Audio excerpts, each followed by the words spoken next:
রাধে রাধে। তো আমাদের 31 জুলাই কামিকা একাদশী আমরা যেন সবাই পালন করি বা অন্যদের করার জন্য সহযোগিতা করি।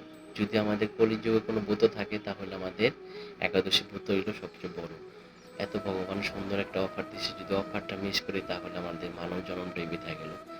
কেননা যে আমরা সব দেবদেবতার এবং ঠাকুরের পূজা করি, তো ভগবান বলছে যে যদি আমার একাদশী ব্রত পালন করো তাহলে আর তোমার কিছু করা লাগবে না। তাহলে আমরা সবই করি। দেখেন, যদি একটা ইঞ্জিল যদি সারাক্ষণ চলে থাকে তাহলে ইঞ্জিলটা দুর্বল হয়ে যায়। ততটুক আমাদের এই একদিন যদি উপবাস থাকি তাহলে আমাদের কোনো সমস্যা হচ্ছে না। ওইখানে বলা হয়েছে যে ফল ফ্রুট খেয়েও তুমি করতে পারবা। তাহলে আমরা একদিন যদি ইঞ্জিলটাকে যদি একটু রেস্ট দিই তাহলে আমাদের ইঞ্জিলটাও ভালো থাকতেছে না, এই দেহ ইঞ্জিলটা না। তো সবাই আমরা যেন একাদশীটা পালন করি এবং অন্যদের করার জন্য যেন সহযোগিতা করি।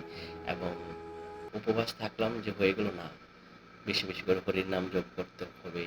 এবং যে একাদশীটা করতেছেন একাদশীর মাহাত্ম্যটা পড়তে হবে এবং সাধুগুরু বৈষ্ণব সঙ্গ করতে হবে। তো সবাই ভালো থাকবেন এবং একাদশী পালন করবেন এবং অন্যদের করার জন্য সহযোগী হবেন। জয় শ্রীকৃষ্ণ চৈতন্য প্রভু নিত্যানন্দ শ্রী অদ্বৈত গদাধর শিবাসাদি গৌর ভক্তবৃন্দ। হরে কৃষ্ণ কৃষ্ণ কৃষ্ণ হরে হরে, হরে রাম রাম রাম হরে হরে। জয় রাধা মাধব। ভালো থাকবেন।